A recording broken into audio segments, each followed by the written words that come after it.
Hey everyone! In today's video, I'll show you how to fix the Minecraft launcher when it refuses to connect to the internet.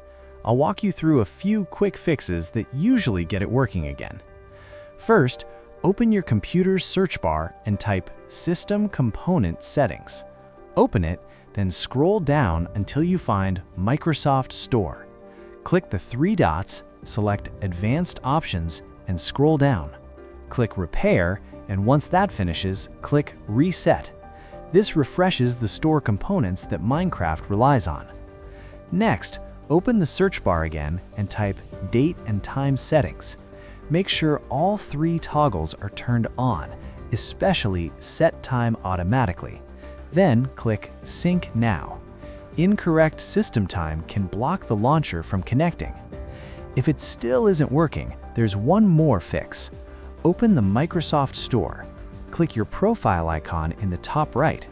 Sign out of your account, then sign back in using the same account you use for Minecraft. This refreshes your store authentication, which often fixes connection issues in the launcher. And that's it. Your Minecraft launcher should now be able to connect normally. If this guide helped you out, make sure to subscribe to the channel, and I'll see you in the next one.